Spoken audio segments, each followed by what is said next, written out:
और इस वक्त की बहुत बड़ी खबर आ रही है रूस से, जहां पर रूस के दो शहरों पर आतंकी हमला हुआ। मखाचकाला और डरबेंट पर आतंकी हमला हुआ है। इस वक्त की बड़ी खबर, रूस के दो शहरों पर आतंकी हमला, मखाचकाला और डरबेंट पर आतंकी हमला हुआ है। इस हमले में एक पादरी समेत 15 लोगों की हत्या कर दी गई है। सुरक्षाकर्मियों ने जवाबी कार्रवाई करते हुए 6 हमलावरों को मार गिराया है।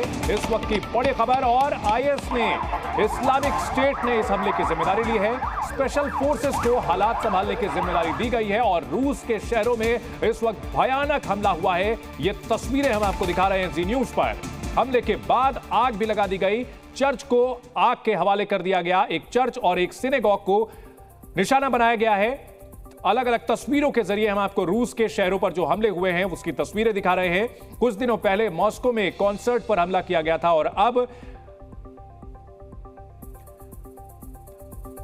तो तस्वीरें हम आपको लगातार दिखा रहे हैं। रूस पर जिस तरह से हमला किया गया है, दो शहरों को निशाना बनाया गया है इस्लामिक स्टेट के आतंकियों की ओर से, और इसमें 15 लोगों को मौत के घाट उतार दिया गया। चर्च में आग लगा दी गई। आतंकियों ने बड़ा हमला किया। आईएसआईएस ने पुतिन को खुली चुनौती दी है। अब देखना है कि आईएसआईएस की इस चुनौती का जवाब पुतिन किस तरह से देते हैं। सड़क पर सुरक्षा कर्मियों की भारी तादाद देखने को मिल रही है। स्पेशल फोर्सेस को लगाया गया है। 6 आतंकियों को न्यूट्रलाइज कर दिया गया है, लेकिन हमले के बाद भयानक दहशत पसरी हुई है। तो रूस के लिए बड़ी चुनौती, एक और यूक्रेन के साथ जंग चल रही है, दूसरी ओर एक के बाद एक आतंकी हमले हो रहे हैं। इस्लामिक स्टेट के आतंकियों ने कहर बरपाया है रूस के दो शहरों पर। फायरिंग करते हुए आतंकियों की तस्वीरें भी कैमरे में कैद हुई हैं। आप देख सकते हैं काले कपड़े पहने हुए आतंकी ताबड़तोड़ गोलियां बरसा रहे थे और इन्होंने 2 धर्मस्थलों को निशाना बनाया। एक यहूदी धर्मस्थल और दूसरा एक ईसाई चर्च पर निशाना साधा है इन आतंकियों ने। बख्तरबंद गाड़ियां सड़कों पर उतर चुकी हैं। रूस के अलग अलग शहरों की ये तस्वीरें। हाई अलर्ट पर है दागिस्तान।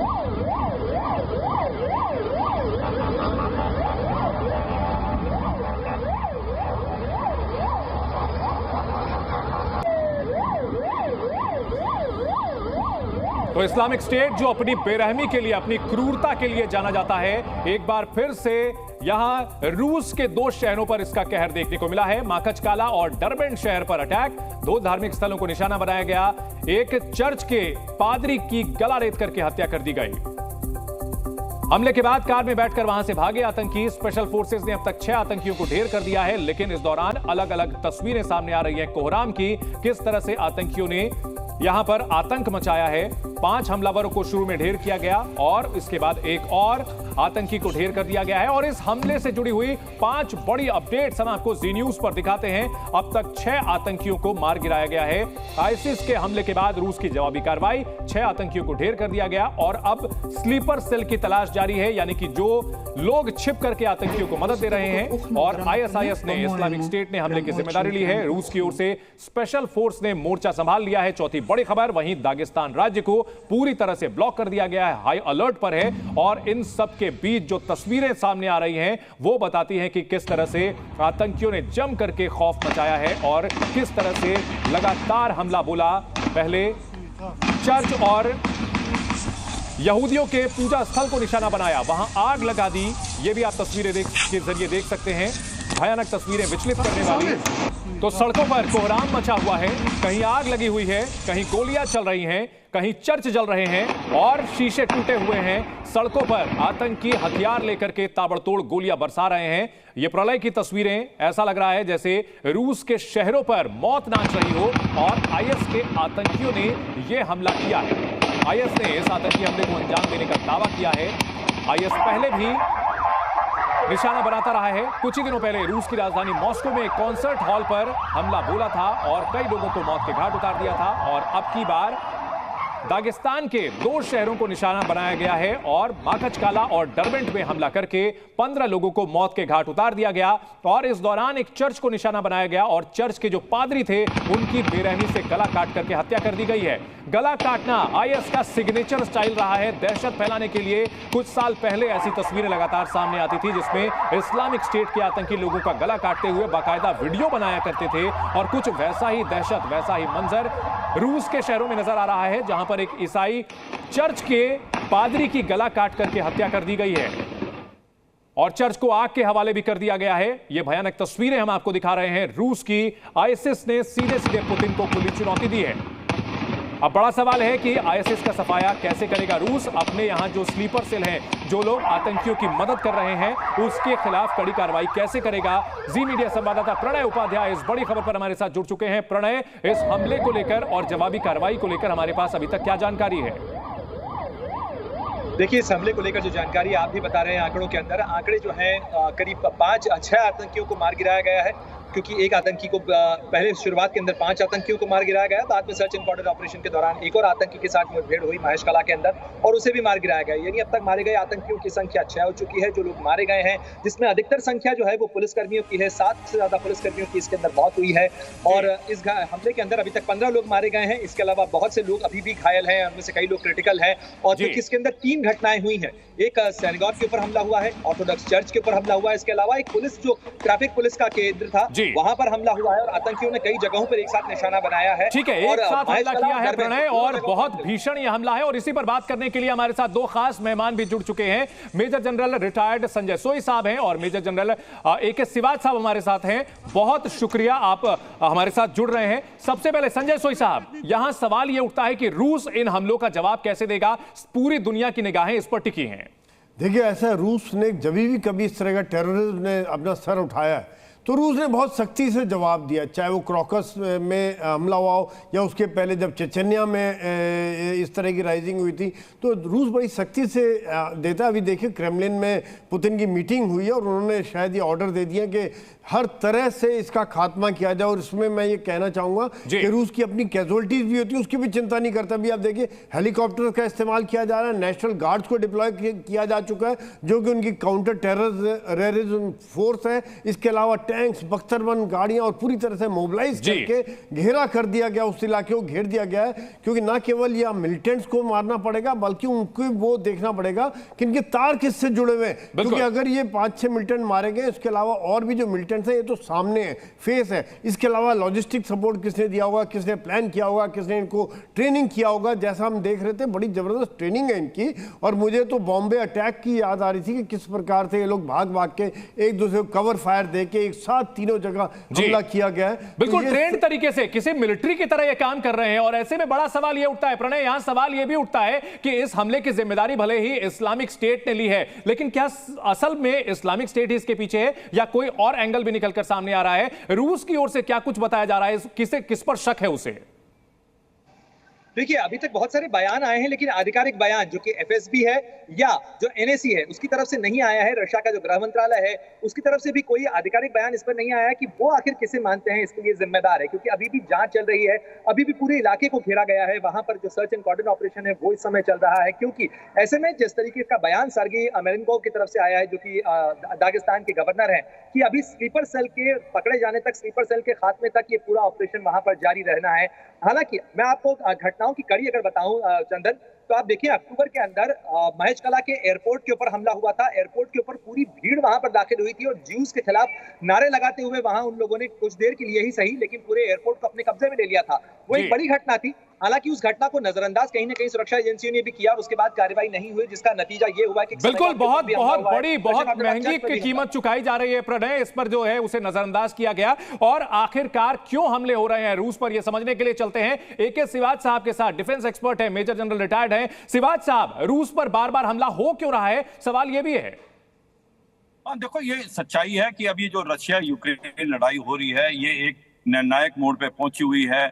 अभी यूक्रेन को जो है काफी मदद मिल रही है नेटो कंट्री से। $62 बिलियन कांग्रेस ने कर दिया सैंक्शन। और अगर आप देखें, 3 महीने पहले भी एक बार इस्लामिक स्टेट खोरासन ने हमला किया था और उंगली उठाई थी रूस ने कहीं ना कहीं यूक्रेन की तरफ। मगर ये सच्चाई है कि जो इस बार हुआ है हमला, ये इस्लामिक स्टेट खोरासन ने इमीडिएटली इसको क्लेम किया है। इसके पीछे भी कोई ना कोई आप ये कह सकते हो कि ऐसी सिचुएशन है कि इतनी जल्दी क्यों किया। इसका मतलब 2 बातें हैं। एक तो इस लड़ाई से कहीं ना कहीं इसकी तार जुड़े हुए हैं। दूसरी बात यह है कि जो स्लीपर सेल है जो कि रूस के अंदर है, वो एक कॉज ऑफ कंसर्न है रूस के लिए। क्योंकि ये जो ऑपरेशन हुआ, ये एक आप देखें, यहूदी के जो चर्च है उसके ऊपर और आपका बिल्कुल चर्च को निशाना बनाया गया सिवाज साहब, एक सिनेगॉग को निशाना इसकी बनाया वजह गया, और इन यही सबके बीच बड़ा सवाल यह है कि क्या इसका कनेक्शन रूस और यूक्रेन के बीच जो जंग चल रही है उससे है। एक बार फिर से अपने दर्शकों को बता दें, रूस के 2 शहरों में बड़े हमले किए गए हैं। एक चर्च को निशाना बनाया गया, एक यहूदी पूजा स्थल को निशाना बनाया गया, और एक पुलिस की जो एक पिकेट थी उसको निशाना बनाया गया है। 15 लोगों की मौत हो चुकी है इस हमले में अब तक। इस वक्त की बड़ी खबर आपको बता दें, 15 लोगों की हत्या आतंकवादियों ने की है। रूस की स्पेशल फोर्सेस पूरी तरह से अब मोर्चा संभाल चुकी है। सड़कों पर टैंक दौड़ रहे हैं, बख्तरबंद गाड़ियां दौड़ रही हैं। बख्तरबंद गाड़ियों के जरिए अब आतंकवादियों का शिकार किया जा रहा है। 6 हमलावरों को मार गिराया है। लेकिन बड़ी बात तो यह है कि जिन लोगों ने उंगलियां दबाई, ट्रिगर दबाया, उनके सपोर्टर कौन थे, मास्टरमाइंड कौन है, आखिरकार हमले को अंजाम किसने दिया, और क्या इस लड़ाई का सीधा कनेक्शन रूस और यूक्रेन के बीच जो चल रही जंग है उससे है। सोई साहब, सवाल यह है कि क्या इसमें रूस जो है अमेरिका और यूक्रेन को ब्लेम करेगा, क्योंकि ऐसी आशंका वो जताता रहा है। नहीं, बिल्कुल ऐसा। देखिए 2-3 चीज़ें जो इस समय जो हालात हैं, देखा जाए एक तरफ इजराइल हमास चल रहा है, युद्ध चल रहा है, और वहाँ पर वो ज्यूइश के अगेंस्ट में काफ़ी फीलिंग है, एक इमोशनली बड़ी फीलिंग है। जैसा अभी प्रणय भी बता रहे थे कि अक्टूबर में पूरा एयरपोर्ट पे चल के उन्होंने ज्यूइश को ढूंढने की कोशिश की, उनको मारने की कोशिश की।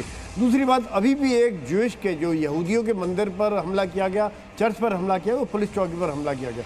तो 2-3 चीज़ें, एक तो ISIS इसमें इन्वॉल्व है, और तरीका भी जिस तरह से मारा गया, पादरी को गला रेत के मारा गया जो तरीका है और ट्रेनिंग है, वो ISIS की तरफ इशारा करते। लेकिन ISIS को किसने भड़काया, क्योंकि सीरिया में ISIS के खिलाफ रशिया लड़ रहा है। तो क्या यूक्रेन और अमेरिका उनको इस चीज़ का जो इमोशनल ग्राउंड है उसका फ़ायदा उठा के यहाँ पर डिस्टर्बेंस क्रिएट करने की कोशिश कर रहे हैं कि कोई रशिया के कुछ ट्रूप्स यहाँ पर डिप्लॉय हो जाएं और यूक्रेन के ऊपर प्रेशर कम हो जाए, क्योंकि यहाँ पर अगर ज़्यादा गड़बड़ी होती है तो रशिया को इस चीज़ का भी ध्यान रखना पड़ेगा। और जिस प्रकार से रशिया को क्या 2 मोर्चों पर फंसाने की तैयारी है सिवाज साहब? क्या रशिया के लिए एक अलग फ्रंट जो कि इंटरनल फ्रंट हो सकता है वो खोलने की तैयारी है? हाँ बिल्कुल, यही सच्चाई है। क्योंकि अब ये जो लड़ाई है, अगर आप देखें हुआ क्या कि खार्किव पे हमला किया है रूस ने, और इसके बाद पलटवार जो क्रीमिया पे हमला करना स्टार्ट कर दिया यूक्रेन ने, नए हथियार मिले हैं, F-16 आ गया है। तो कहीं ना कहीं रूस के ऊपर प्रेशर है कि इंटरनल डिसऑर्डर पैदा करो रूस के अंदर, और रूस की जो एक प्रकार के ताकत है उसको बांटे आप। तो जो ये हमला हुआ है ये एक सोची समझी साजिश का हिस्सा है, ये स्टैंड अलोन नहीं है। ये समझना चाहिए कि ये इस्लामिक स्टेट खोरासन ने एक स्टैंड अलोन अटैक किया, क्योंकि जो लड़ाई हो रही है इजराइल हमास की, उसके अंदर भी इसके तार जुड़े हुए हैं, मगर ये असली में रशिया यूक्रेन वार के साथ प्रणय हमारे साथ जुड़े हुए हैं। प्रणय, इस हमले को लेकर के अंतर्राष्ट्रीय समुदाय से क्या रिएक्शन आ रहे हैं? जापान की ओर से जो इस हमले की निंदा की गई है, शोक जताया गया है, क्या अमेरिका और यूक्रेन की ओर से कोई इस पर रिएक्शन आया है? जी, अभी तक अमेरिका और यूक्रेन की तरफ से किसी तरीके का बयान नहीं आया है। और इस मामले को लेकर अगर आपको क्रॉकस की हॉल वाली घटना याद हो तो उसको लेकर भी रूस की तरफ से सवाल उठाए गए थे कि देखिए किस तरीके का भेद किया जाता है आतंकी घटनाओं के अंदर। इतनी बड़ी घटना हो जाती है जिसमें 145 लोग मारे जाते हैं, लेकिन उसके बाद पश्चिमी देश जो है उस घटना के ऊपर वैसी प्रतिक्रिया नहीं देते जैसी की प्रतिक्रिया आमतौर पर किसी दूसरे देश के संदर्भ में दी जाती है। लेकिन जिस तरीके से आप इस पूरे इलाके को समझिए, इसकी टोपोग्राफी बहुत महत्वपूर्ण है। जो दागिस्तान का पूरा इलाका है, ये एक तरफ चेचनिया से जुड़ा हुआ है, दूसरी तरफ ये अजरबैजान से जुड़ा हुआ है, और इस पूरे इलाके के अंदर काफी लंबे समय से ये टेंशन जो है, जो कहा जा सकता है कॉन्फ्लिक्ट जो है, एथनिक कॉन्फ्लिक्ट, वो यहाँ पर देखा जा रहा है। और इस एथनिक कॉन्फ्लिक्ट के बीच में इस तरीके की घटना का हो जाना, इसका सीरिया कनेक्शन भी हो सकता है, इसका इजराइल हमास कॉन्फ्लिक्ट कनेक्शन भी हो सकता है, इसका यूक्रेन कनेक्शन भी हो सकता है, क्योंकि सेवास्तोपोल के अंदर भी एक बड़ा हमला हुआ है। सेवास्तोपोल का जो इलाका है वहां पर अमेरिकन एटम जो मिसाइल्स हैं उनसे हमला किया गया, उसको लेकर भी रूस की तरफ से प्रतिक्रिया सामने आई है। ठीक है, बिल्कुल। और इन सब के बीच अपने दर्शकों को अपडेट बता दें, बड़ा हमला हुआ है रूस के ऊपर, रूस के 2 शहरों को आतंकियों ने निशाना बनाया है। ये बड़ी खबर इस वक्त की आपको बता दें, 2 पूजा स्थलों को निशाना बनाया गया। एक ईसाई चर्च पर हमला करके पादरी की गला रेत कर हत्या कर दी गई, और उसके बाद एक यहूदी पूजा स्थल को भी निशाना बनाया गया है। चर्च में भी आग लगा दी गई है। 16 इस मामले में अब तक जो है 15 लोगों की मौत हो चुकी है आतंकियों ने जो हमला किया उसमें, और 6 जो आतंकी थे उन्हें भी ढेर कर दिया गया है। और तस्वीरें जो सामने आ रही हैं वो रूस के इन शहरों से भयावह है। इन सब के बीच बड़ा सवाल यह भी है सिवाज साहब की जो IS है, क्या इन हमलों के जरिए अपनी मौजूदगी दर्ज करा रहा है? अगर हम ये मान ले कि इस्लामिक स्टेट का ये हमला है तो IS का फिर से सर उठाना दुनिया के लिए कितना बड़ा खतरा? बिल्कुल बहुत बड़ा खतरा है, क्योंकि इस्लामिक स्टेट खोरासन अगर सक्रिय होता है तो ये पूरी वर्ल्ड की जो सेफ्टी और सिक्योरिटी के लिए एक बहुत बड़ा खतरा है। मगर ये भी सच्चाई है कि जो अब इसकी टाइमिंग अगर आप देखें, जिस प्रकार से रशिया यूक्रेन वॉर का अभी दायरा बढ़ा था और जिस प्रकार से नाटो ने अभी वेपन जो दिए हैं और ये भी बोला है कि आप इन वेपन को रूस के मेनलैंड में भी इस्तेमाल कर सकते हैं, और ऐसे समय में ये एक प्रकार आतंकवादी हमला होना और यहूदी के स्थान पे और चर्च पे, तो ये दिखलाता है कहीं ना कहीं इसकी लिंक है। और यही सच्चाई है कि प्रेशर है रूस के ऊपर, और रूस के ऊपर इतना प्रेशर डाला जाए कि उसके जो इंटरनल सिचुएशन को इतना खराब किया जाए कि उसका जो ध्यान बटे। और ये सच्चाई है कि इस्लामिक स्टेट खोरासान अगर बढ़ता है तो ये पूरी वर्ल्ड की खतरा है। ठीक है, सोई साहब, रूस को अलग अलग फ्रंट्स पर उलझाने की कोशिश है। अगर वॉर का ये पैटर्न देखें तो क्या कहना चाहेंगे आप? नहीं, बिल्कुल, आप देखिए कि यहाँ पर जो यूक्रेन में लड़ाई चल रही है, अभी पहले रशिया का थोड़ा पलड़ा भारी हुआ था, लेकिन पिछले 2-3 दिन से यूक्रेन ने जिस तरह से पिन पॉइंट हमले किए हैं, और उसके साथ अगर इसको कंबाइन किया जाए तो वाकई में रशिया के लिए एक बहुत बड़ा चैलेंज खड़ा हो जाता है कि उनको यहाँ पर भी डिप्लॉय करने पड़ेंगे ट्रूप्स। और जिस प्रकार से क्रेमलिन में पुतिन ने मीटिंग की टॉप मिलिट्री कमांडर्स के साथ, और यहाँ पर ये जो दागिस्तान है ये एक मुस्लिम बहल देश है, और यहाँ पर ISIS के साथ मुस्लिम बहुल राज्य है, रूस का मुस्लिम बहुल राज्य है, और इसका ISIS के साथ काफी सपोर्ट रहा है। ISIS के भी पैर यहाँ पर है, और ये भी यहाँ से भी काफी लोग ISIS के लिए लड़ने के लिए जाते रहे। तो कहीं ना कहीं यूक्रेन और अमेरिका हो सकता है कि जो इमोशनल ग्राउंड है ISIS का रशिया के खिलाफ, और जो इजराइल गाजा युद्ध चल रहा है वहां पर ज्यूज के खिलाफ है, उसका फायदा उठा के यहाँ पर इन सब के बीच अपने दर्शकों को यह भी बताते हैं कि रूस इस्लामिक स्टेट के निशाने पर क्यों रहा है, पुतिन को क्यों अपना दुश्मन मानता है इस्लामिक स्टेट, वो भी बताते हैं। 1970 के दशक में अफगानिस्तान में रूस ने हस्तक्षेप किया था, और उसके बाद से जो वहां के मुजाहिदीन थे वे रूस के खिलाफ लड़े थे। कई हमलावरों का ताल्लुक रूस के विद्रोही क्षेत्रों से है, और दागिस्तान चेचनिया से संबंध रखते हैं विद्रोही। और इन सब के बीच सीरिया में रूस की जो भूमिका है, इस वजह से भी मॉस्को में हमले हो रहे हैं। सीरिया में रूस बशर अल असद का सपोर्ट कर रहा है। 2015 में सीरिया गृह युद्ध में पुतिन ने हस्तक्षेप किया। बशर अल असद और ईरान वहां पर एक पक्ष में है, दूसरी तरफ इस्लामिक स्टेट था, और इस्लामिक स्टेट के खिलाफ सीरिया की सरकार का समर्थन किया था। और बगदादी ने रूस को मुस्लिम विरोधी करार दिया था, और इसी वजह से इस्लामिक स्टेट रूस को और पुतिन को अपना दुश्मन मानता है। ISIS और कुर्द में टकराव हो रहा है, और रूस का कुर्दी लोगों से संबंध है, इस वजह से भी रूस को इस्लामिक स्टेट दुश्मन मानता है। एक रिपोर्ट आपको दिखाते हैं। रूस का दागिस्तान आतंकी हमलों से दहल उठा। दागिस्तान के माखचकाला और डरबन शहर में चारों तरफ अफरा तफरी मची हुई है। ISIS के आतंकी बेखौफ होकर गोलीबारी कर रहे हैं। दागिस्तान में हमला कितना बड़ा है ये आप फायरिंग की आवाज से समझ सकते हैं। दरअसल रूस के दागिस्तान में बड़ा आतंकी हमला हुआ है। माकचकाला और डरबन शहर में घुसकर ISIS के आतंकियों ने अंधाधुंध फायरिंग की।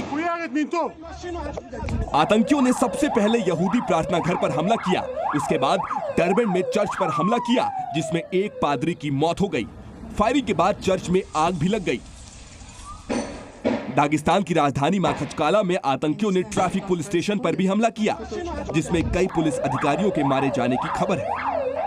हमले के बाद पुलिस फौरन एक्शन में आई।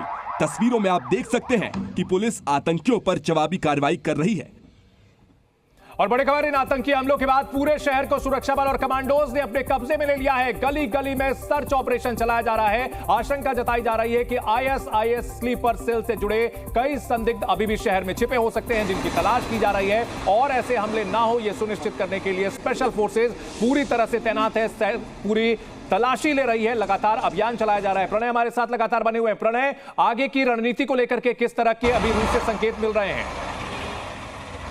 देखिए चंदन, सबसे पहले ये चीज जरूर समझना जरूरी हो जाता है कि आखिर ये दो जगहें जिन्हें निशाना बनाया गया है उनकी अहमियत क्या है। क्योंकि रूस के अंदर जो बड़ी आबादी है वो ऑर्थोडॉक्स क्रिश्चियन पॉपुलेशन की है, लेकिन यहाँ पर जो संदेह के घेरे में घिरे हुए हैं वो है मुस्लिम आबादी। 10% से ज्यादा 14 करोड़ की आबादी रूस की है, जिसके अंदर 10% मुस्लिम आबादी है। और ऐसे में अगर वहां पर एथनिक कॉन्फ्लिक्ट होता है तो ये रूस को डिस्टेबलाइज करने की बड़ी कोशिश हो सकती है। जाहिर तौर पर रूस के लिए ये बड़ी चुनौती होगी, क्योंकि एक तरफ हमने देखा है कि रूस, जैसा जनरल सोई भी कह रहे थे और जनरल सिवाच ने भी जिसका जिक्र किया, कि रूस जब भी अपने फोर्स का इस्तेमाल करता है तो फिर वो अपनी कैजुअलिटीज का ध्यान नहीं रखता है, क्योंकि वो क्रश करता है। और उस फोर्स के इस्तेमाल के अंदर अगर एक्सेसिटीज होती हैं, जातियां होती हैं, तो जाहिर तौर पर इससे इंटरनल कॉन्फ्लिक्ट बढ़ता है। तो रूस के लिए एक नया चुनौती का मोर्चा होगा जिस तरीके की घटनाएं वहां पर बढ़ रही हैं। बिल्कुल, और इन सबसे निपटने के लिए क्या रणनीति होगी प्रणय? इन सबसे निपटने के लिए पुतिन की क्या रणनीति होगी? सिवाज साहब पहले आपसे और फिर सोई साहब मैं आपसे भी जानना चाहूंगा, पुतिन की क्या स्ट्रेटजी हो सकती है? सिवाज साहब देखो, पुतिन जो है वो जीरो टॉलरेंस है टेररिज्म की तरफ, उसमें कोई शक नहीं। वो पूरा अपनी ताकत को झोंक देंगे इस आतंकवादी जो घटना हुई है, जिसके अंदर जो भी शामिल है उनको ट्रैक करने के लिए। अभी मेन एम है जो रशियन फोर्स का, ये जो स्लीपर सेल और ओवरग्राउंड वर्कर हैं, इनको किसी तरीके से न्यूट्रलाइज किया जाए,